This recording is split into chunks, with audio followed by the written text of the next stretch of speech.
You are listening to the Two Disabled Dudes podcast. I'm Kyle Bryan. And I'm Sean Bumpstark. Together, we're navigating life with disability. Sean and I were both diagnosed with a rare, debilitating, life-shortening disease that has affected our physical abilities and causes us to live with urgency. We are constantly looking for the next challenge, not only in spite of our disease, but because of it.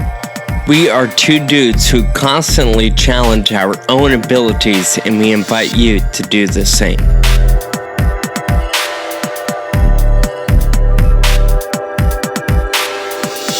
Hey, what's up? Here we are again, Two Disabled Dudes podcast. How's it going, Kyle? Dude, it's going really good. I'm stoked to be here. Why? Why are you stoked? I don't know. It's just fun to sit here and record stuff. And talk with me? I don't know. Thank you. It's not what I was going to say.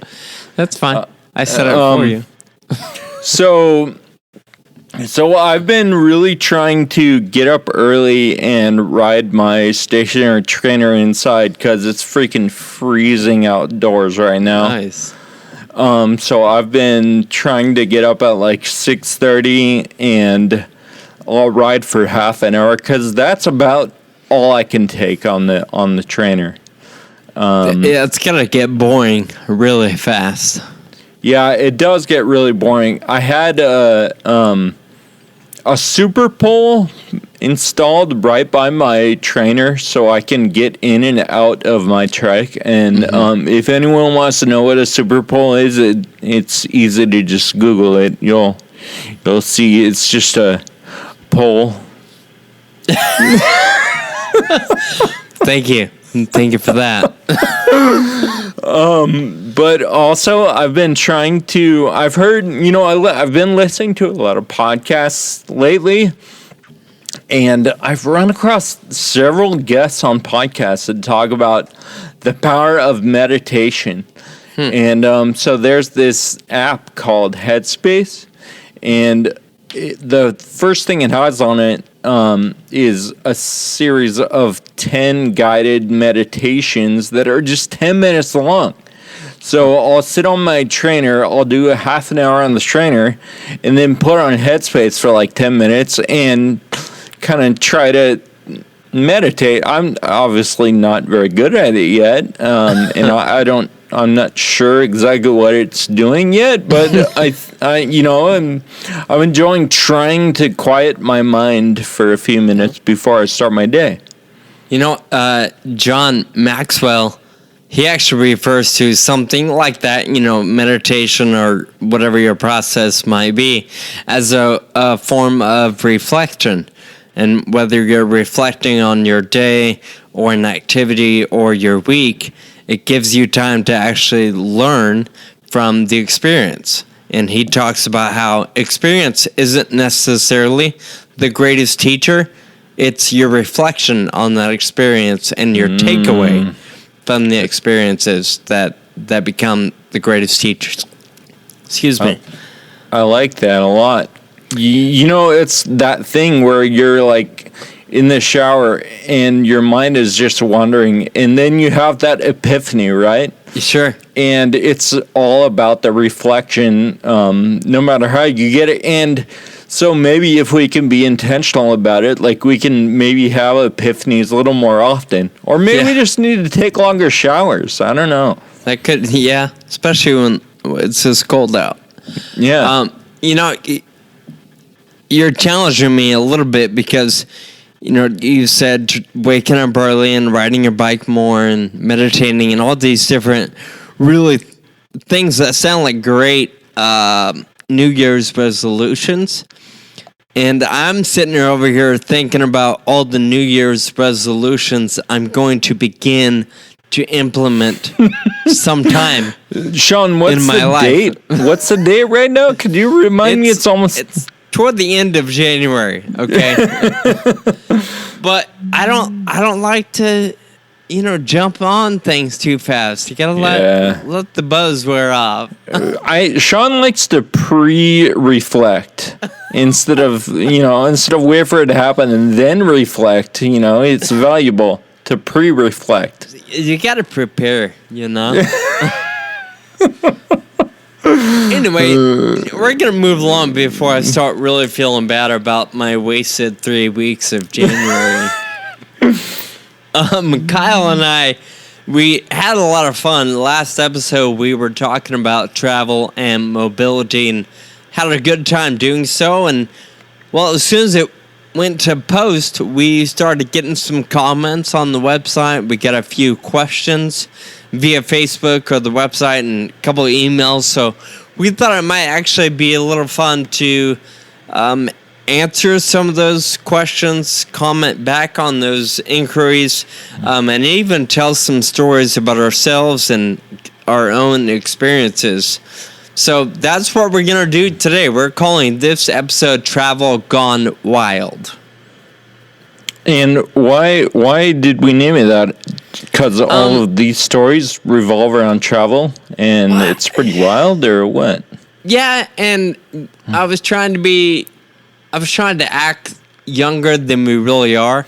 Try to be a little college partier, kind of. Yeah. Maybe. Okay. I don't know. Cool. All right. We'll take on that theme.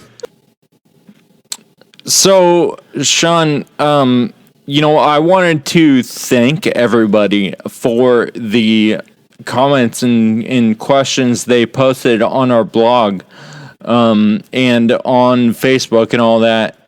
So, yes, everybody, thank you.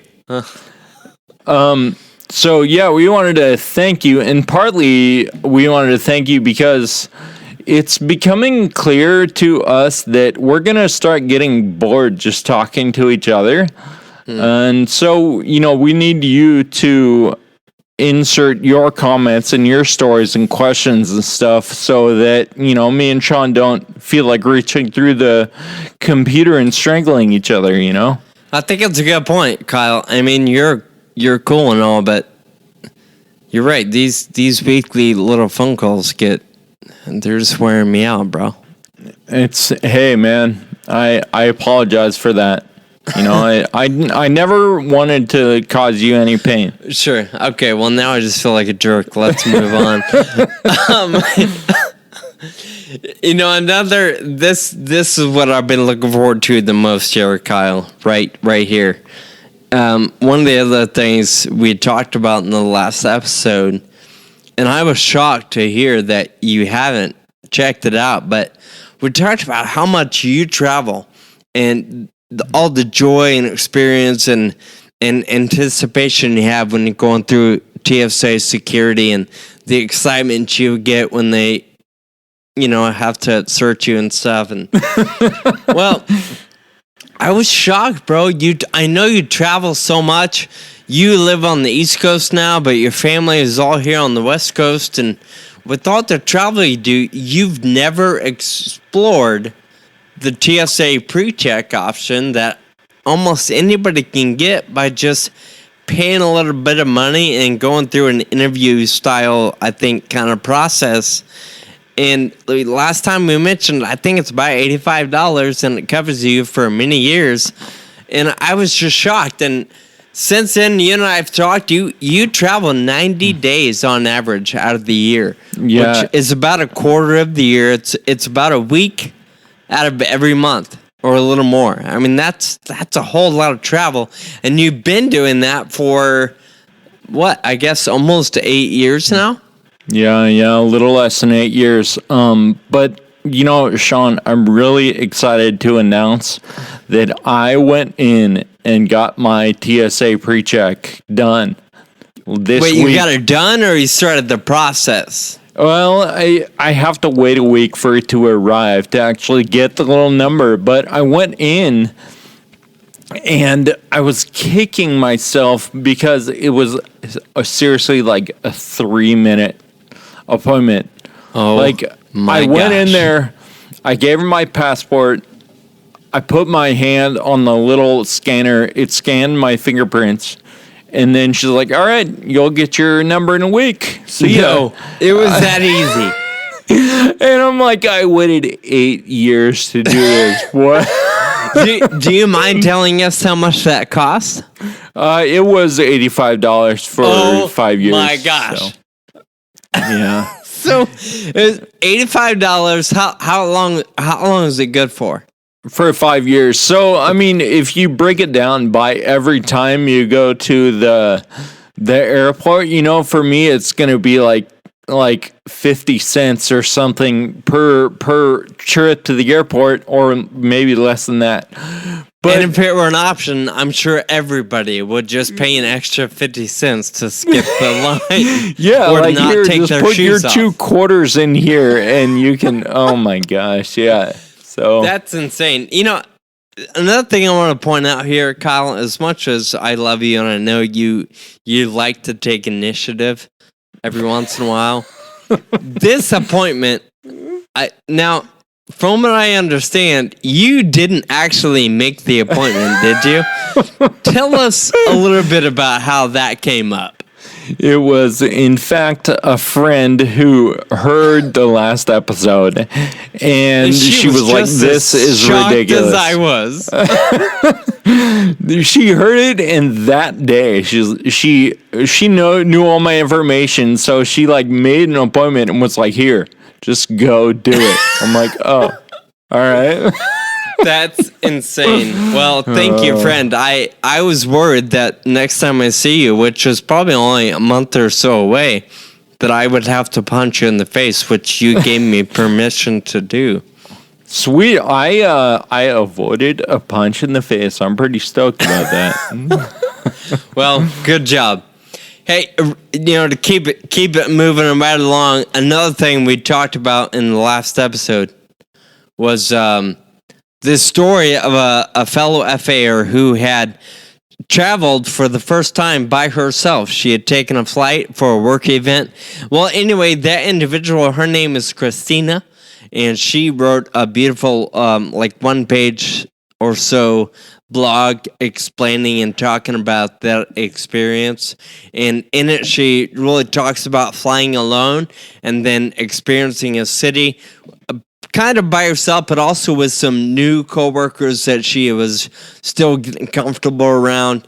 And so we want you to check out that story. It's available on the website, and it's really kind of a neat thing where she talks about the apprehension, the anxiety of flying alone, given FA, and then really how grateful she is that she took on that challenge. She went on the trip and talks about how she's looking forward to more. And one of the things that I took away from reading this story was about how much permission she gave herself to put her needs in terms of safety first.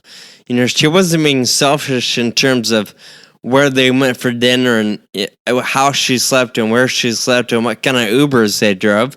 But really, she was putting her safety needs first and leaning on people for help or making arrangements to just make sure she stayed safe. So it's really kind of a neat part of the story that you can read on our website.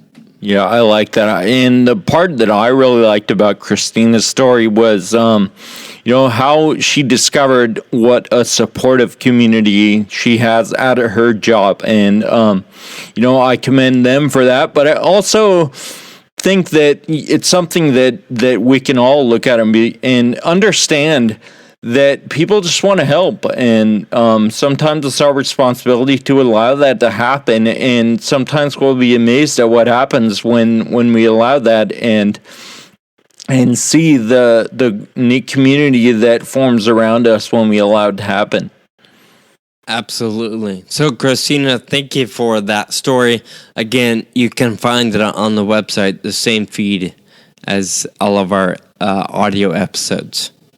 Another listener we heard from was Mary. She submitted her comment on the comment form on our website, and we really appreciate that, Mary. Last episode, I talked about using the aisle chair to get on the airplane. And Mary was like, well, what if you have to go to the bathroom?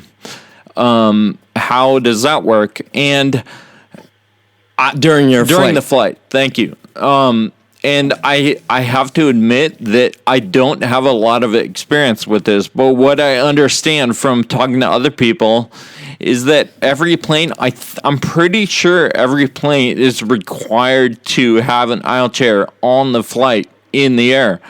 I don't know that. I bet that doesn't happen every time, so it's worth double checking and making sure that happens. But my impression is that, if there's an aisle chair on board, you just push your little flight attendant call button and say, hey, I need to use the restroom. They bring the aisle chair, you transfer in, and they help you down to the bathroom. My one question, and this is a question out to all the listeners out there, if anyone has experience with this, and if I'm totally wrong, I could be wrong about all this stuff. So the one thing that I think might be a little bit awkward is actually getting into the restroom, like transferring from the aisle chair onto the toilet or whatever, and it might be helpful to have a travel companion with you to help with that transition. And also, it's not a big space; it's tiny. So if anyone has any feedback on how that works, that would be awesome. But I think that's generally how it happens. And I think that's a good topic for us to, a good practical thing to try to figure out, because I think it's important to be practical. I mean, there's so much, a lot of this is about, getting over our fears and stuff. And I think part of that is figuring out all the little details that make it happen, because it's important. If you can have a game plan going in, I think that helps battle apprehension from all these things that could happen. So, Kyle, you began that feedback with saying that you don't have personal experience, and I know you fly cross country, which can be 5 or 6 hour flights. How do you avoid the need to get up and use the restroom? What are some of the steps you take to make sure you can hold it until you land? Yeah, well, if especially flying cross country, like from Philadelphia to Sacramento, that's a whole day. Like, that eats up my whole day. So my whole day is focused on just that flight, right? So I get up and I'm like, okay, I'm going to be on a plane in, 2.5 hours. So I better drink something right now so that I pee right before I get on the plane, right? And for me, the reason I don't have a lot of experience with it is I plan to not get up at all on the plane, which I understand that that's not an option for everyone. I mean, I think I've really trained my bladder pretty good, especially from cycling, to really just hold it when it comes down to it. But I try to plan ahead, and I usually sit on the window, so I'll drain my bladder before I get on, and then I'll sit on the window so I don't have to get up at all during the flight. So that's what I do. So we got one other comment from Luz, Luz. She left a comment on the website, and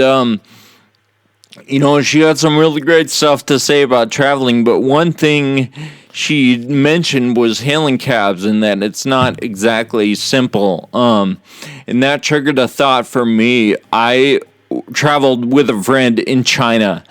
And just culturally, disability is not accepted as much.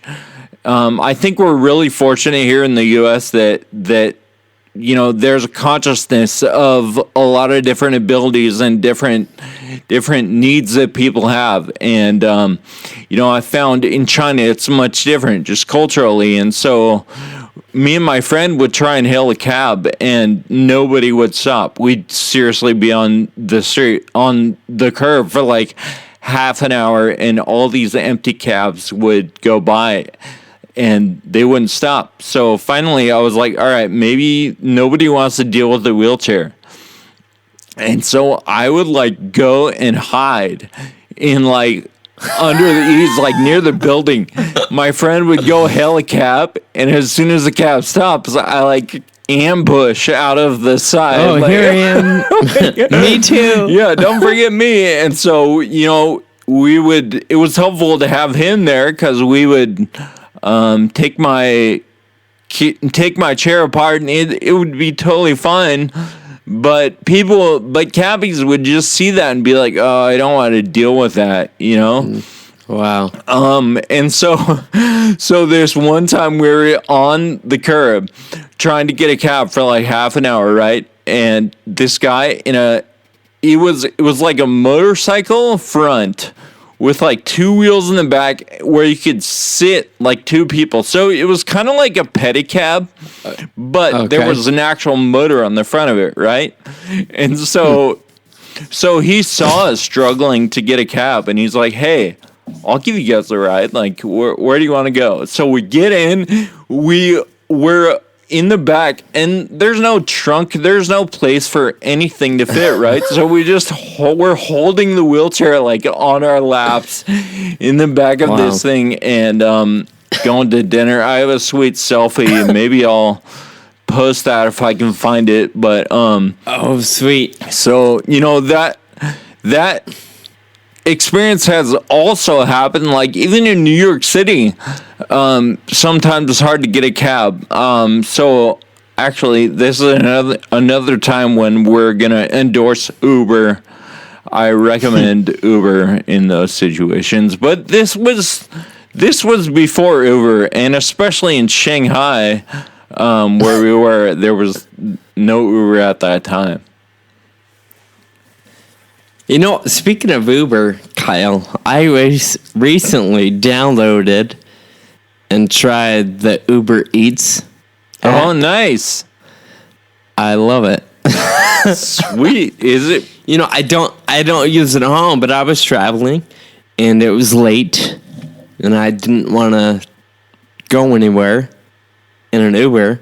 So instead, I had Uber deliver me some food at like midnight. It worked out perfect. I love it. So yeah, like I said, another plug for Uber. Yeah, another plug for Uber and Uber Eats. Yeah, I've used it too. It's super awesome. I got a burrito at like 3 a.m. when I was super hungry. Awesome. I was just thinking, in our last episode, you talked about how sometimes it's easier for you because you're in a chair. And so it's obvious that you're up against something that is causing challenge for you. Yep. And we talked about me, if I'm traveling, it's often I roll out of bed and I go straight to the airport with a hat and a hoodie, and I'm just as comfortable as I can be. And I'm basically, what I'm saying is I'm a hot mess when I go to the airport. Yeah, or Amtrak.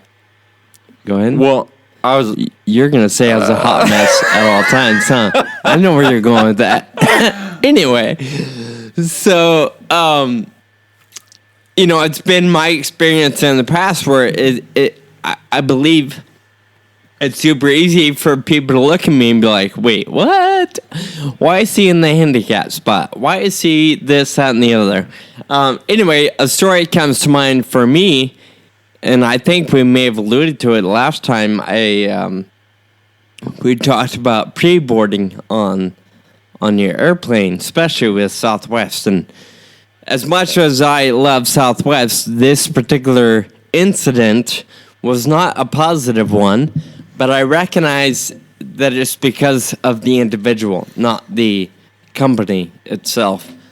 So anyway, I was flying to LA out of Sacramento, and I went to the airport. It was an early morning flight, like first flight out, 6 a.m. or something like that. And I go to the counter, and I'm checking in and also requesting a pre-board pass. And this ticket agent, or whatever you call them, she was like, oh, okay. And she's typing away, and then eventually she looks up at me and she's like, do you need assistance to the airplane? And I say no. She's like, okay. And then she asks, do you need a specific seat? And I'm like, no. And I kid you not, Kyle, her entire face, her tone, everything about her changed to a likelihood or a personhood of Lucifer. And she looks at me and says, with a little, crunch in her eyes, okay, so you want a pre-board pass, but you don't need a specific seat, and you don't need help to the airplane. And the tone was from this place of, okay, you're lying to me. What do you mean you need a pre-board pass if you don't need one of those things? And I'm like, wow.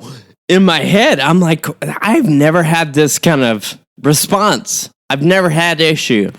And I just look back at her and I say, well, I'm disabled, and there's some issues that come along with the anxiety of everybody pushing onto the plane. So for that reason, I'm asking for a pre-board pass, and I've always done so right here, and I've never had this sort of response. And I tell her that. And she goes, well, I got a job to do, and I'm just asking my questions, blah, blah, blah, blah, blah. And so, because my car was parked in a regular spot, I sometimes, if I can park it in a normal general parking place, I will travel with my car, mirror hanging disabled placard thing. And so I began to pull that out, and she's like, basically, it's like, well, that doesn't prove anything.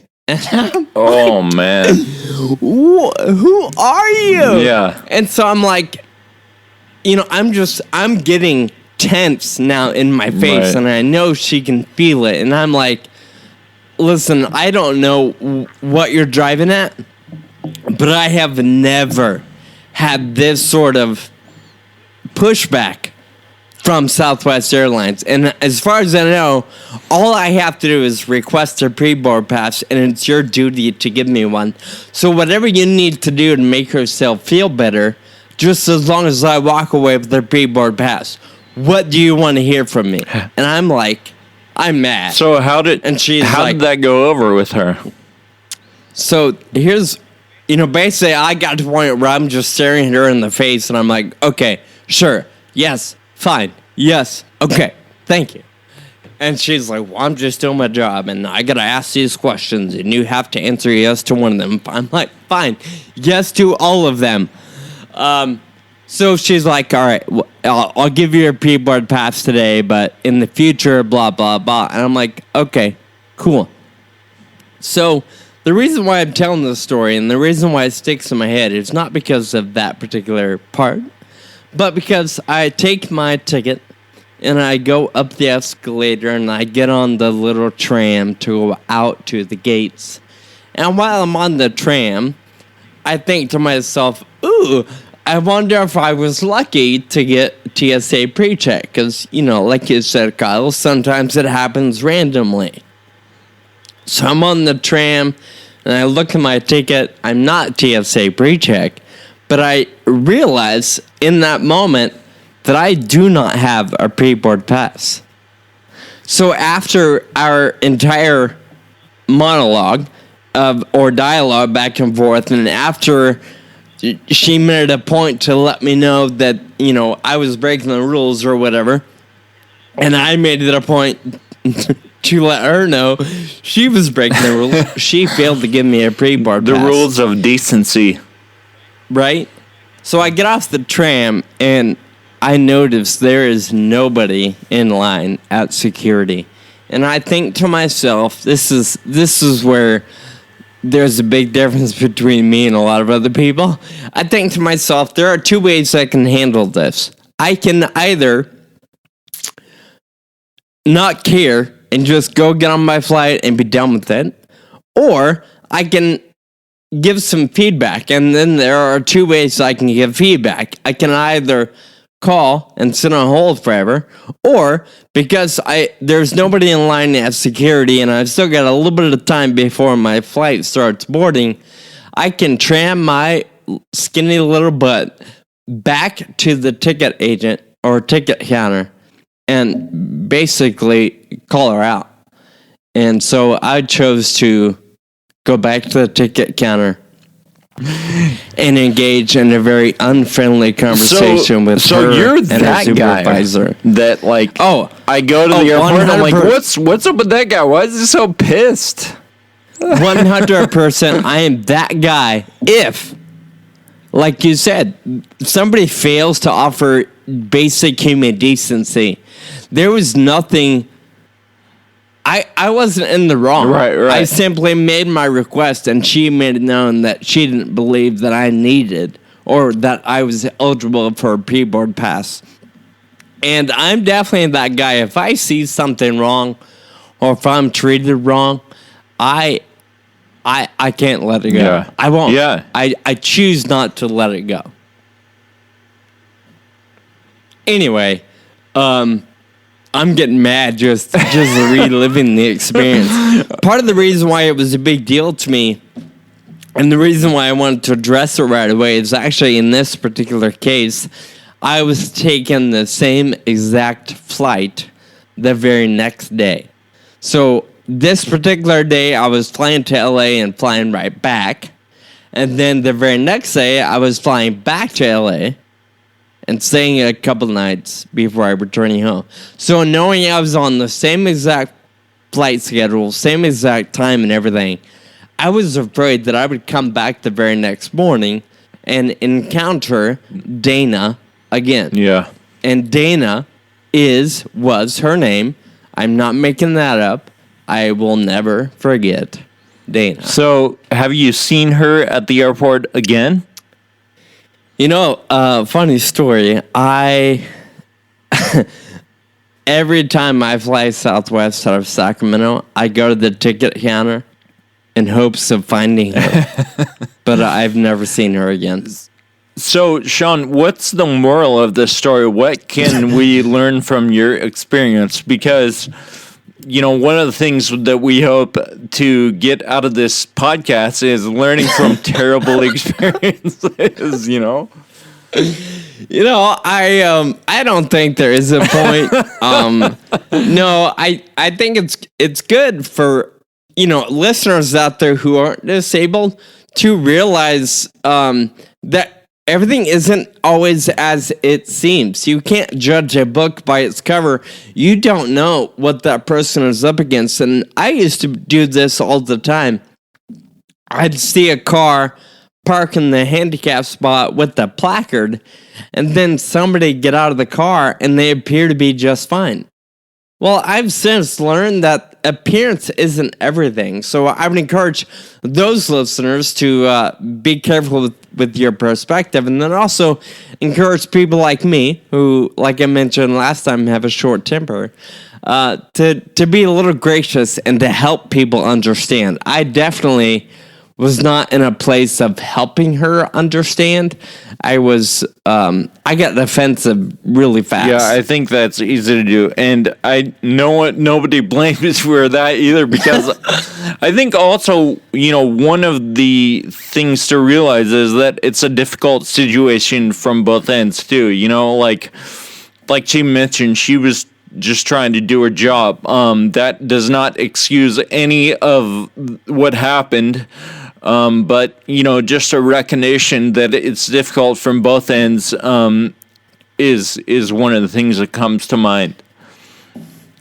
You know, I think I should probably say, for the sake of Southwest, not that my little story is going to put them out of business, I did call the customer service line later that day, and explained to them my grievances, and the person on the other phone, or the other end of the phone, was incredibly gracious, very understanding, and went above and beyond to recover my business.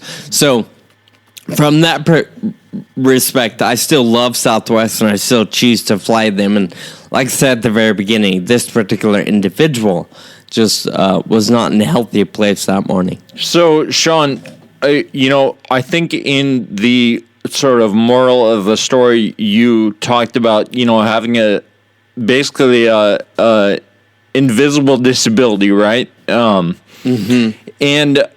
I remember you telling me a story sort of about that, about actually parking in the accessible parking spot at Starbucks, and an encounter with another customer. So what was that like? So this happened a couple of years ago after I first got my disability placard. I don't use it all the time. I basically use it when there are no other options, because I still believe in walking, and I can still do that pretty decently. So one day I was rushing to work, and this particular Starbucks I stopped to has a very small parking lot, and the only place available was the disability or the disabled parking spot. And because I now have a placard, I'm like, yeah, I'm going to go ahead and use it right now for 5 minutes while I get my drink. So I park, I hang my placard, I run and get a drink, and then as I'm coming back to the car, another customer who I had recognized as being somebody there all the time. We didn't know each other, but we definitely recognized each other because we're there often. He's kind of, I felt like he was bolting toward me. And as I turned around to get in my car, he's got this look on his face, and he's like, "Hey, what's wrong with you?" And I immediately get to that defensive place where I'm like, who the F are you? Like, what's it matter? And in my head, I'm going there, but I don't respond with that. I'm like, well, I have this neuromuscular condition, and I don't remember exactly what I said, but it was a very brief sentence. And he was like, "Oh no, well, I mean, I've seen you come here all the time for the last couple of years, and I've never noticed anything wrong with you, and I've never seen you park here. Now all of a sudden you have this spot, and I'm concerned. Are you okay? Is there anything I can do?" And it seemed like he was really coming from a sincere, genuine place of, a little bit of curiosity, but also a lot of concern. And it just helped me realize that not everybody that asks that question, what's wrong with you, is coming from a place of judgment or curiosity, but more of a place of concern. And in that brief exchange, this gentleman is probably 40 years older than me.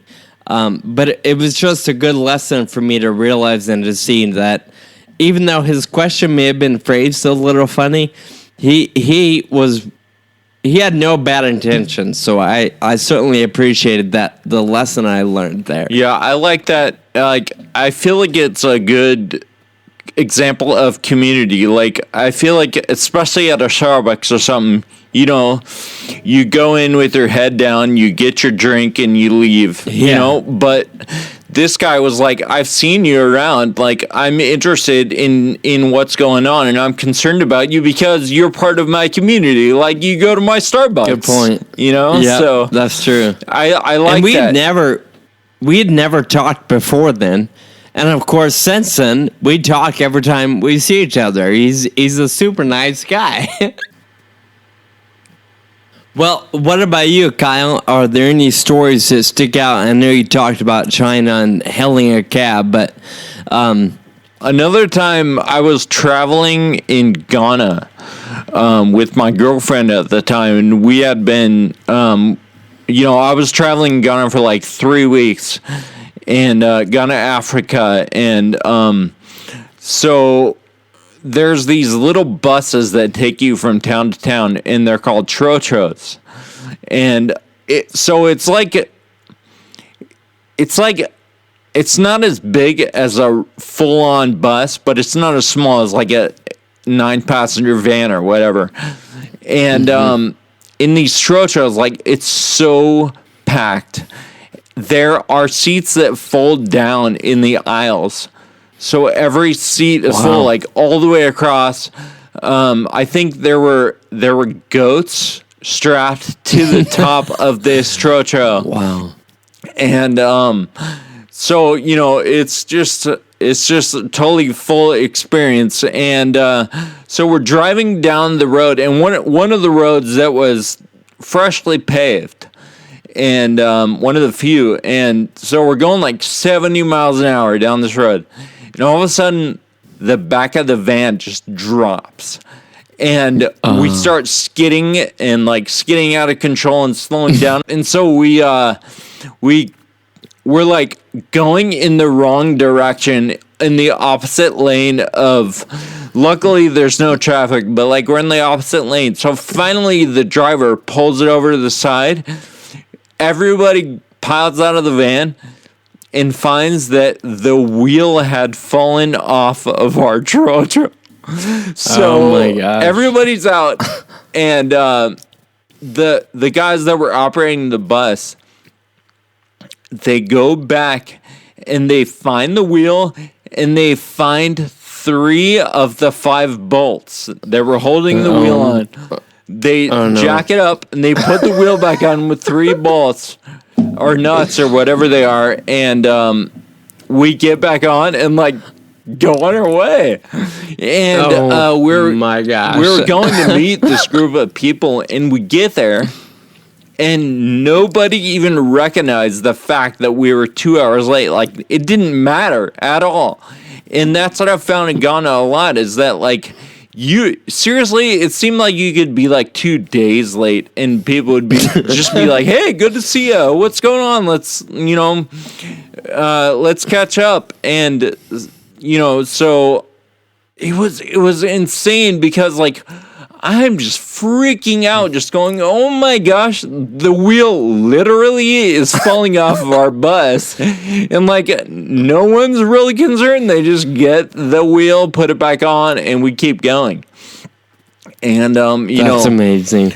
You know, I think it's just a total cultural difference. We're, you know, just go, and super high stress, and everything must go according to plan.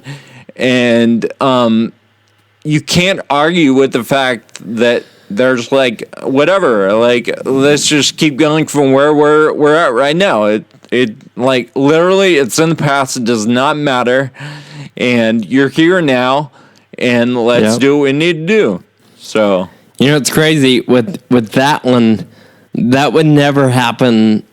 In terms of just put it back together and keep going, that would never happen here. Yeah. If something breaks on, like, they're parked. They're on the side of the road, and you gotta wait till the new plane gets here, or the new bus, or the new taxi. And it's not an option to waive your safety and say, "Yeah, I don't care. Let's just keep going." I mean, for the rest of the time we were traveling, whenever we got in a trotro, I'm just like, I wonder how many bolts are on the wheel of this trotro. Like, that's funny. I didn't actively inspect, but I definitely had that thought every time I got in a trotro after that. That's amazing.